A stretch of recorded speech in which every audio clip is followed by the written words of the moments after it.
ओम शांति।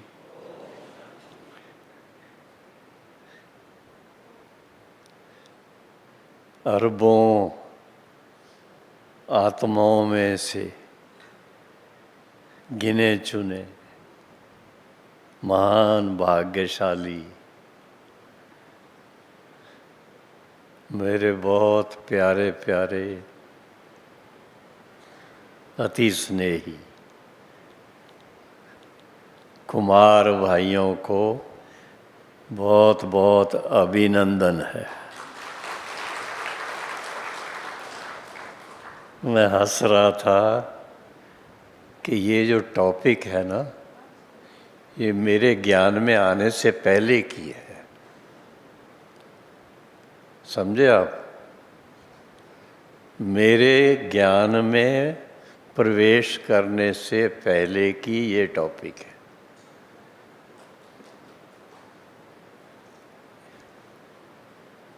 क्योंकि यज्ञ का बैगरी पार्ट मेरे ज्ञान में आने से पहले पूरा हो गया था।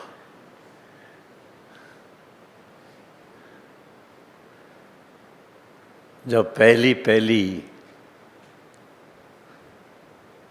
तनख्वाह मिली मेरे को, बाई चांस साकार बाबा बॉम्बे में थे,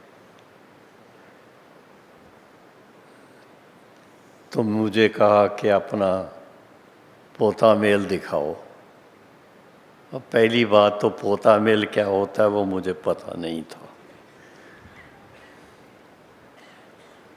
खैर, तो मैंने लिख के बाबा को दिया कि 350 रुपया तनख्वाह है। पहली तारीख को वो मिला, उसमें से 5 रुपया बस का किराया, 5 रुपया धोबी का खर्च, 5 रुपया तेल साबुन, और उस बाकी कुछ थोड़ा सा मेरे को एक भाई को मदद करनी पड़ती थी, और बाकी मैंने दादी के हाथ में दे दिया। तो बाबा पढ़ करके मेरा हिसाब और सुन करके कहने लगे कुछ बैंक में रखना चाहिए। वो मैंने कहा बैंक में मुझे क्या करना है? बैंक में रख के क्या करूँगा? तो मैंने कहा बाबा किस लिए? कहा आई वेल के लिए। कभी वो मेरे समझ में नहीं आया, आई वेल क्या। पर मैं थोड़ा सा समझा कि आवश्यकता के समय ज़रूरत हो तो उस समय बैंक से निकाल लो। तो बताओ मैंने क्या कहा होगा? मैंने कहा बाबा आप बैठे हैं, फिर मेरे को बैंक की क्या ज़रूरत है?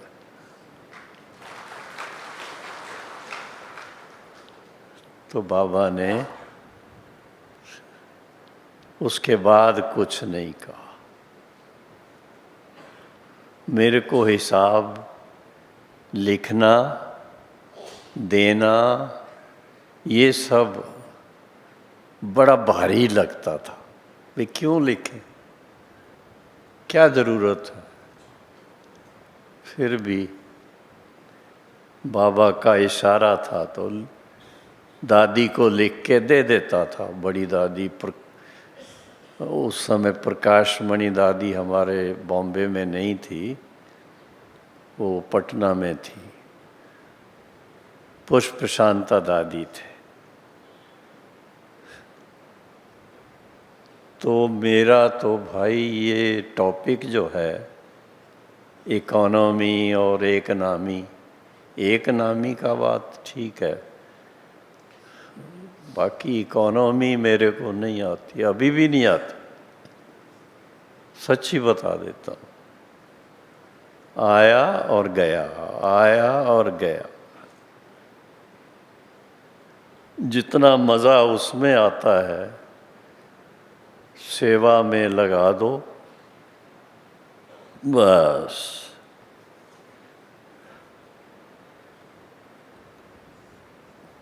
उसमें एक बार, अब थोड़ा माया का रूप बताऊं, एक बार मेरे सामने एक अपॉर्चुनिटी आई कि अगर आप 2 रुपया इसमें लगाएंगे तो आपको 4 मिलेगा, 4 लगाएंगे तो आपको 8 मिलेगा। तो मैंने सोचा भाई ठीक है। दादी ने मेरे को फ्रूट खरीद करके कहीं भेजने के लिए 50 रुपए दिए थे।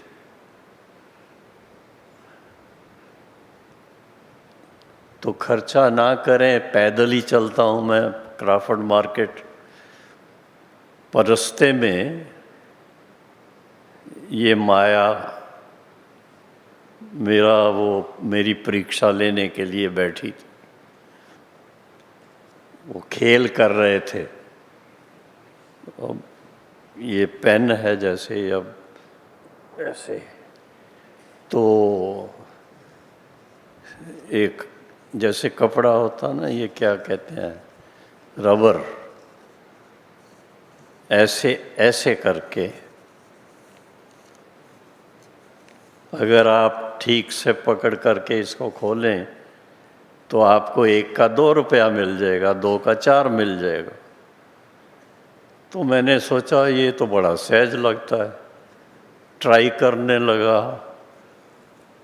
तो 1 का 2 होने की बजाय 1 भी गया,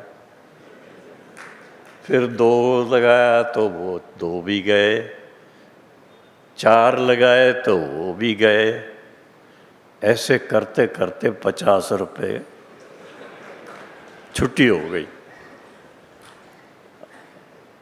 अब जिस बात के लिए दादी ने दिए थे पैसे, तो वो मैं फ्रूट का टोकरा लेकर के बाबा के पास भेजना था, तो वो तो कर नहीं सका।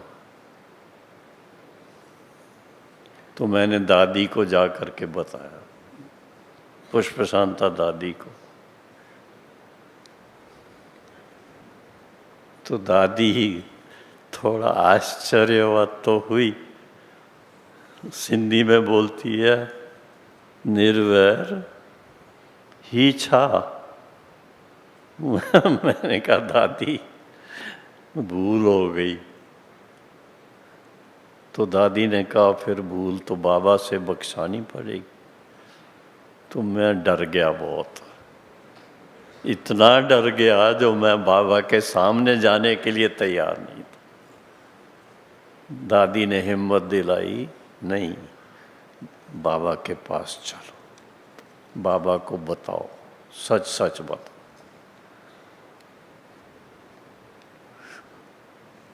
क्या हुआ फिर? बाबा को फ़ोन, मैंने कहा आप ही बाबा से टाइम लो। बाबा से टाइम लिया, साकार बाबा की बात है। बाबा से टाइम लिया शाम का, बाबा ने शाम के 5 बजे का टाइम दिया। तो दादी के साथ जहाँ बाबा रुके हुए थे वहाँ गए। तो दादी ने बाबा को जाके बताया कि निर्वैर ने कुछ भूल की है, वो आपसे क्षमा मांगने के लिए आया है। बाबा ने कहा बुलाओ उसको। तो मेरा तो मेरी जान तो आधी निकल गई, डर के मारे कि पता नहीं अब बाबा क्या कहे। तो बाबा के पास, उनके कमरे में, बाबा के कमरे में ले गए। बाबा ने कहा आओ बच्चे बैठो। तो दादी ने कहा ये आपसे अपनी भूल बख्शाने के लिए आया है। तो बाबा ने पूछा, बच्चू क्या हुआ? तो मैंने डरते डरते बता दिया, ऐसे ऐसे हुआ। बोला कितना नुकसान किया? मैंने कहा 50 रुपया। बस? बाबा क्या कहते हैं, बस? अरे बच्चे रेस में जाते हैं बच्चे, वो तो हज़ारों रुपया गंवा के आ जाते हैं, 50 रुपया तो कुछ भी नहीं है। आगे के लिए ध्यान रखना बस। सुना? वो दिन ये दिन दोबारा फिर संकल्प नहीं किया।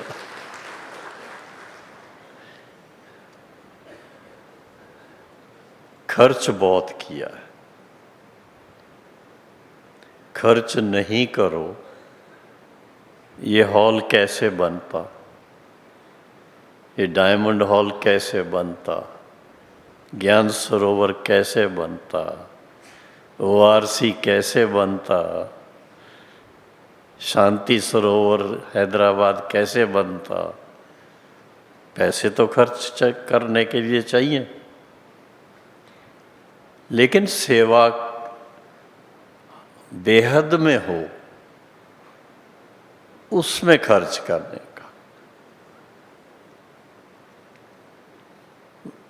जो बिल्कुल वो पहले दिन का अनुभव जो है गंवाने का, उसके बाद 62 साल बीत गए हैं। 62 साल में इस तरह का दोबारा कोई अनुभव मैंने नहीं किया, कहीं नहीं गंवाया। नहीं तो माया के बहुत रूप आते हैं, बहुत मुश्किलात आती है कभी कभी तो, लेकिन नहीं, दृढ़ निश्चय से पक्का करके चलने का।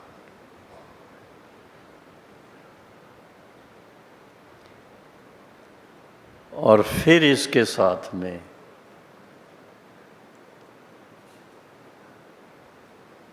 इकोनॉमी की जो बात आती है,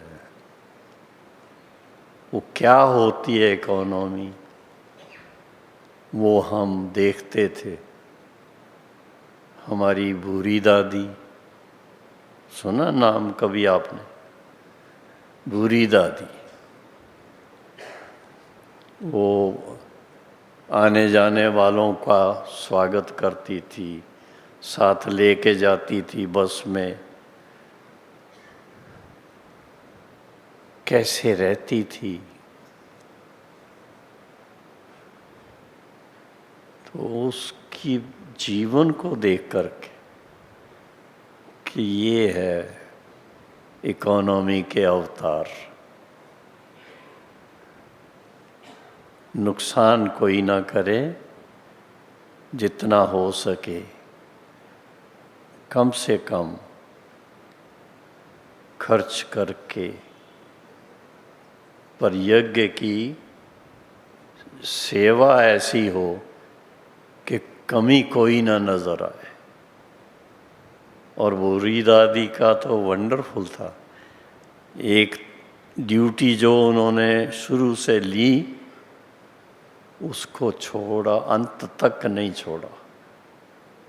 एक ड्यूटी आने जाने वालों की, जाने वालों को सी ऑफ करना, आने वालों को रिसीव करके बस में साथ लेके जाना। और दूसरा भोजन कराने का, भोजन कराती थी, बांटने का। वो उसकी ड्यूटी दूसरा कोई नहीं ले सकता था।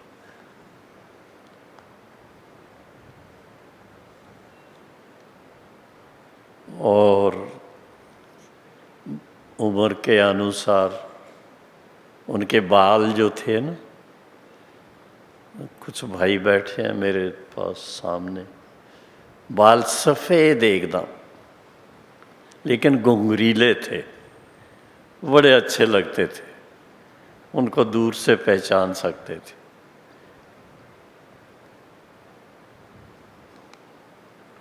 तो जब ऊपर से नीचे आते थे, किसी की तबीयत खराब होती थी, उल्टी आ जाती थी, तो अभी भी वो डॉक्टर केला करके एक अबू रोड में है,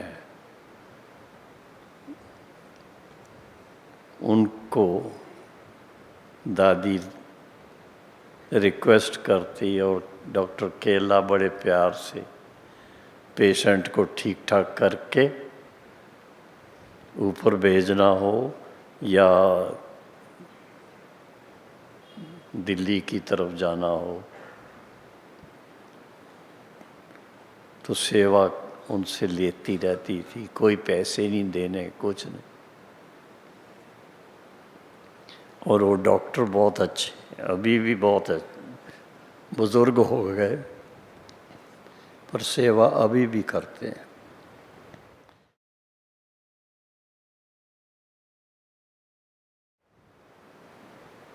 एक बार,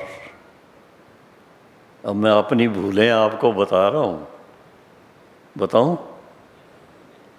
एक बार क्या हुआ,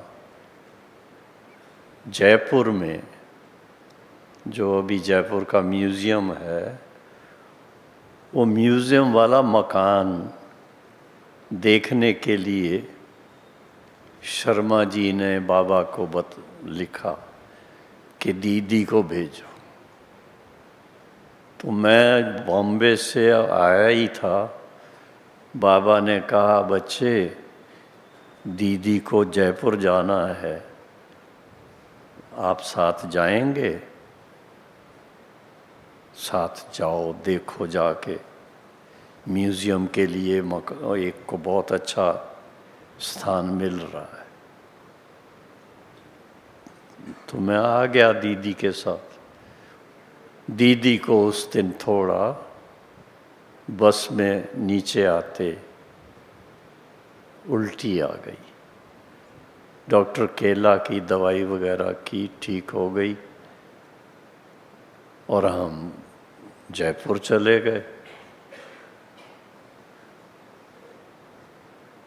दूसरे दिन क्लास के टाइम पर दीदी क्लास करा रही थी, मैं वैसे ही बैठा था, बाबा का यहाँ से फ़ोन आया,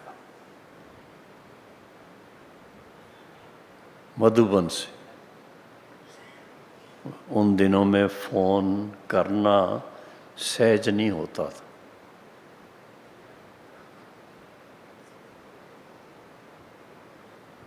तो फ़ोन पर बुलाया मुझे, बात की, बाबा ने पूछा बच्चे कैसे हो? मैंने कहा बिल्कुल ठीक है। दीदी कैसे है? मैंने कहा दीदी बिल्कुल ठीक है, क्लास करा रही है। तो कुछ हुआ था क्या? मैंने कहा क्या होना था कि दीदी की सुना तबीयत ठीक नहीं थी जब नीचे पहुँचे थे आप लोग। तो मैंने कहा हाँ बाबा, उनको उल्टी आ गई थी, फिर डॉक्टर केला ने उनकी दवाई की, वो ठीक हो गई थी।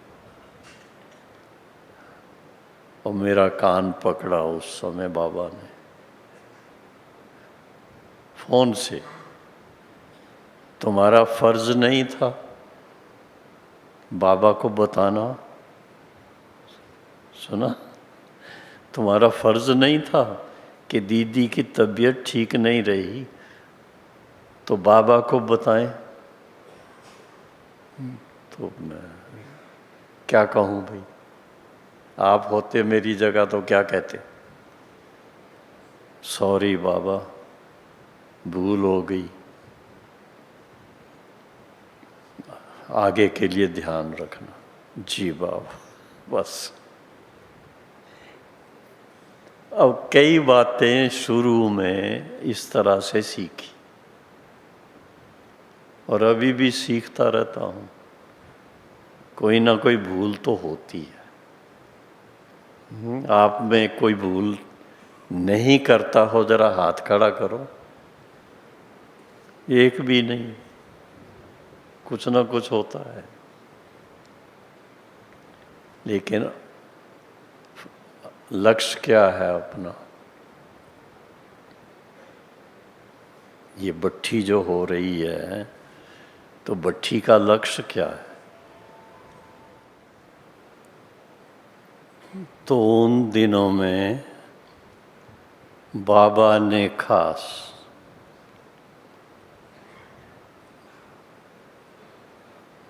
हमारी भूल फिर ना हो, रिपीट ना करें, उसके लिए लक्ष्य दिया। और लक्ष्य क्या दिया? अपना चार्ट लिखो। और चार्ट हफ्ते हफ्ते बाबा को भेजो। कितने बजे उठे, कितने बजे सोए, उठने के बाद बाबा के साथ मन लगा के कितना टाइम बैठे, मुरली में से आपने कौन सी अच्छी बात जो आपको अच्छी लगी वो नोट की, सारे दिन में जो आपका दिन बीता तो कर्मों का हिसाब किताब कैसा रहा, किसी के साथ अनबन तो नहीं हुई। 8 बातें लिखते थे और हर हफ्ते बाबा को भेजते। तो उसमें देखा गया कि बाबा की जो श्रीमत मिलती है, अगर उसके अनुसार हम सिंसियरली, सच्ची दिल से पुरुषार्थ में लग जाते हैं तो परिवर्तन होता है। और देखा गया कि एक एक हफ्ते में फर्क पड़ता गया। कई ऐसी कमियां समय के बारे में, आराम करने के बारे में और बिला वजह बातें करके टाइम वेस्ट करने के बारे में बहुत सारी बातें सीखने को मिली। और ऐसी स्थिति बन जाती है लास्ट में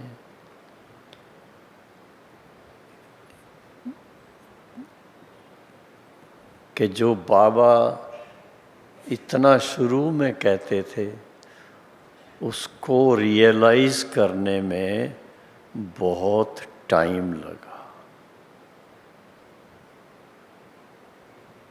हम इतने वैल्यूएबल हैं, हमारा समय इतना वैल्यूएबल है, और हमें इकोनॉमी का कैसे ध्यान रखना है, यज्ञ की संभाल के बारे में, यज्ञ की जो भी बातें हैं उनको दिल से स्वीकार करके चलना,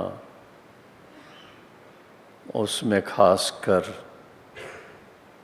बाबा की तो एक ही बात हमने आज से देखी, बच्चों को प्यार से ही आगे बढ़ाना, डांटना कभी भी नहीं। साकार बाबा हमको डांटते नहीं थे, पर अगर हमसे कोई बात भूल हो गई, कोई बात उनको पसंद नहीं, तो क्या करते थे? साइलेंस में रहते थे, बात नहीं करेंगे। तो दीदी या दादी वो समझ जाते थे कोई बात हुई है। फिर पूछताछ करके बाबा के सामने सच्चाई जो भी है बता के उसके बाद बाबा प्यार से बात करते। तो भाव ये है, मम्मा कहती थी इंसान से भूल हो सकती है, कोई बड़ी बात नहीं है, पर एक बार करने के बाद उससे सीख करके दोबारा ना करो। ये मम्मा की शिक्षा थी। और बाबा की शिक्षा थी कि इतना उसके ऊपर ध्यान दीजिए, गहराई में जाइए और उसके लिए बड़े प्यार से, थे तो छोटे ही हम, अभी भी छोटे हैं, बुलाते इतना प्यार से थे, क्या बताऊं आपको। नशा चढ़ा दे जो, शहजादे इधर आओ, सुना? शहजादे कह करके, साहबजादे कह करके, ताकि हम अपने सोमान को समझें, सोमान में रहें और बच्चों की समान जो भाई बहनें उनकी या बड़े हैं सबको इज्जत से, प्यार से, रिस्पेक्ट से एड्रेस करें, उनके साथ व्यवहार में आए। ये बाबा चाहते थे कि ये होवनहार सतयुगी जो शहजादे हैं उनके संस्कार कैसे होने चाहिए। अभी से लेकर के वो संस्कारों की बात अगर ध्यान में रहेगी तो अवश्य ही सतयुग में शहजादे बनेंगे, और शहजादे बनेंगे तो साहबजादे भी बनेंगे, और साहबजादे बनेंगे तो विश्व महाराजन भी बनेंगे। तो ये एक बात जो मुझे ख्याल में आई, खासकर हमारे जो प्यारे प्यारे कुमार भाई इतनी संख्या में, पहले भी एक बटी हुई है कुमारों की, उनको आपसे सीनियर माना जाता। मैं कहूँगा आप सीनियर हो जाओ, आप उनसे आगे चले जाओ।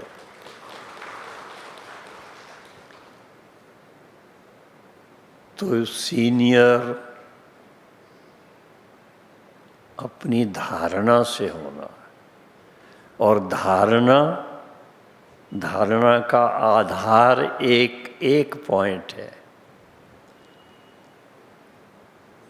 हम एक दो को देखने की बजाय इस बात को रियलाइज करें कि हम सब का अपना अपना इंडिविजुअल पार्ट, एक का ना मिले दूसरे से। आप में हो सकता है ट्विंस भी हों, एक साथ जन्म लिए हुए भी हों, लेकिन दोनों के संस्कार तो अपने अपने ही रहते हैं। तो ये बात अगर थोड़ा इसको स्वीकार कर लें कि हर एक 700 करोड़ 750 करोड़ इतनी आत्माएं हैं, पर हर एक का पार्ट अपना है, और हर एक के पार्ट के अनुसार संस्कार भी उनके अपने अपने अलग अलग है, इंडिविजुअल है, यूनिक है, और हम उसको स्वीकार करते हुए हर एक को बहुत ऊंची नज़र से देखें कि ये बाबा के बच्चे हैं, ये मेरे भाई हैं, मेरी बहन है। ऐसी भावना अगर बन जाती है तो आप बताओ क्या रिजल्ट होगी उसकी। हाँ, मुरलियों में आजकल वो बातें चल रही हैं, उससे लगेगा कि हम सब एक ईश्वरी परिवार के बच्चे हैं, हम कोई अलग अलग नहीं हैं। भले जन्म कहीं पर भी हुआ, शरीर का जन्म कहीं पर भी हुआ हो, लेकिन हम इस समय ईश्वरी ज्ञान प्राप्त करने के बाद और फिर उसकी गहराई में जाने के बाद भली भांति जान गए हैं कि हम सब एक बाप के बच्चे हैं। कोई ऐसा समझता है कि मैं अलग हूँ? हाँ, भाइयों में अलग तो नहीं है कोई, बाबा के बच्चे हैं ना सब। क्या कहते हैं? तो जो बाबा के बच्चे, अरे शिव बाबा और ब्रह्मा बाबा के बच्चे, उनके जैसा तो किसी भी हिसाब से उनके साथ दूसरे किसी को कंपेयर ही नहीं कर सकते। उस नशे में रहना है, तब वो याद आएगा, वाह रे मैं, वाह रे, अपने आप को थपकी लगाओ, वाह रे मैं। तो एक बात तो ये है, और मुझे आधा घंटा मिला था, आधे घंटे में तो भाई थोड़ा रूह रूहान शुरू होती है। बहन जी आए नहीं अभी, इसलिए निश्चिंत। मुनि बहन आए तो आपको सौगात मिले, इसलिए मैं सोचता हूँ दूसरी टॉपिक भी ले लें। ले लें।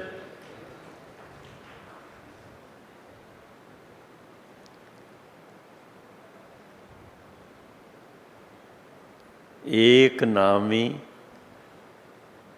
और इकोनॉमी। एक नामी की तो बात हो गई। इकोनॉमी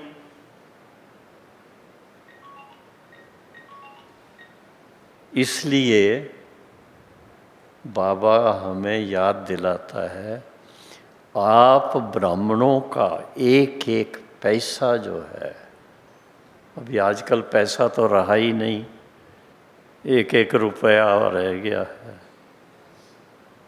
हाँ, बहन जी बात कर रहे थे कैसे चेंज आती गई।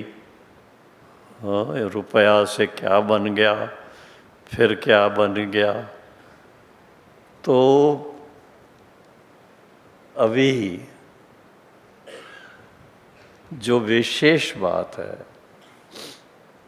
कि अभी हमें कितने आत्माओं को संदेश पहुंचाना है ख्याल में? भाई महाराजा महारानी बैठे हैं, आप कहेंगे हम तो सब महाराजा हैं, लेकिन मैं आपको बताऊं, किसी किसी के यहाँ बैठे हुए भाइयों में भी किसी किसी के संस्कार ऐसे हैं, वो कहेंगे मैं तो महारानी बनूंगा।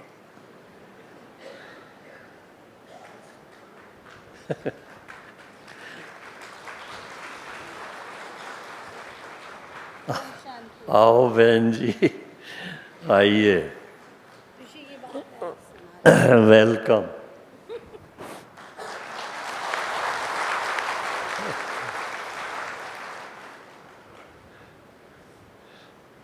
महारानी जी आ गए तो फिर उनके आगे फिर आगे बात करना ज़रा मुश्किल होता है। नहीं, आप सुनाइए। हम तो सुनने के लिए आए।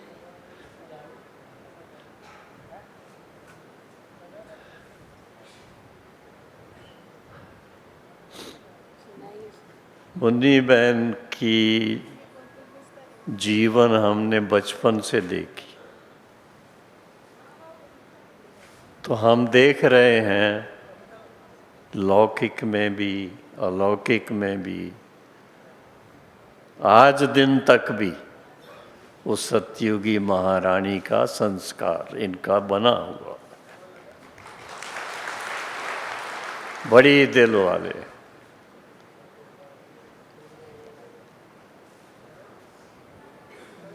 बाकी भाइयों को तो मैं यही कहूँगा कि कंजूसी ना करना, कंजूसी कभी ना करना। जितनी बड़ी दिल से आप फराख दिल से सेवा करेंगे, बाबा देता रहता है, बहुत देता है, उसकी लिमिट नहीं है कोई भी। लेकिन बेहद की सेवा का सोच करके। अभी एक छोटी सी बात सुना देता हूँ कि ईश्वरी परिवार के नाते से एक मन में बाबा ने शुरू से लेके एक संस्कार भरा था।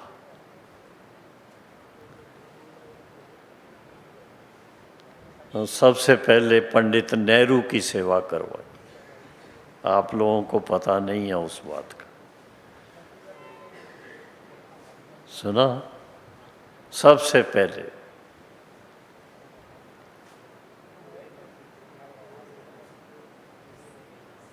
और आज दिन तक यही चला है। मैंने देखा बाबा ने ये संस्कार भरा, मांगने से क्या मरना भला, मांगना नहीं है, किसी से मांगना नहीं है। दाता के बच्चे दाता बन के सेवा करते रहो, वो देने वाला देता रहता है।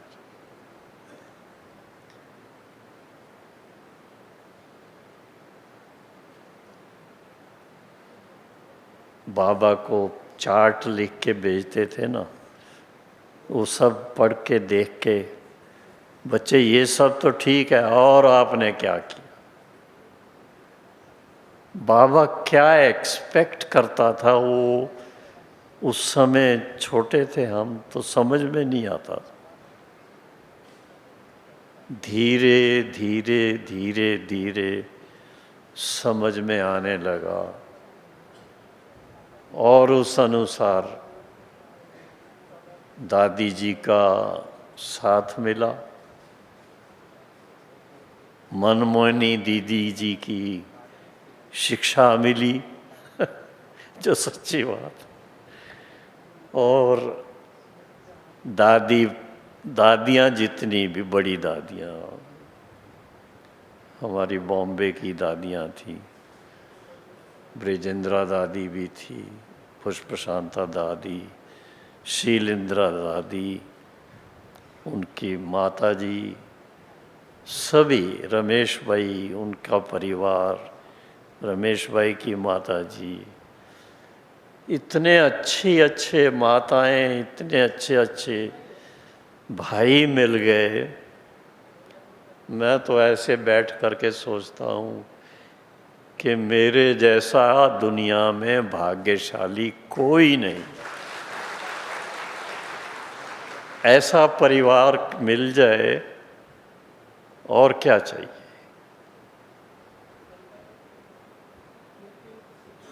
जो सभी एक दो की केयर करते हैं, संभाल करते हैं, दुख नहीं देते, कोई बातों के लिए खींचातान नहीं करते, बिल्कुल नहीं। तो आप सब भी मेरे प्यारे प्यारे भाइयों हमेशा अति इंद्रिय सुख के अनुभव में रहो। ऐसा जीवन 700 750 करोड़ में से आपको चुन करके बाबा ने दिया, तो इसको रियलाइज करते रहो कि ऐसा जीवन किसी का नहीं। क्या सुना? हाँ?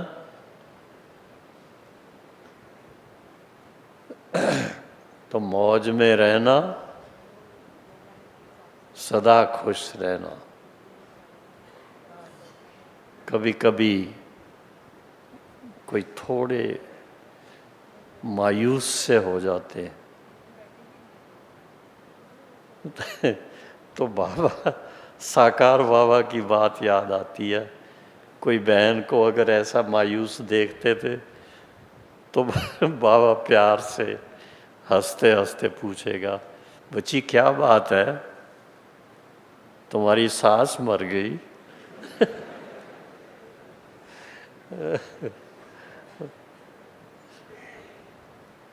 मतलब मुरली में भी आप लोग पढ़ रहे हैं, सुन रहे हैं, कितना बाबा हम बच्चों को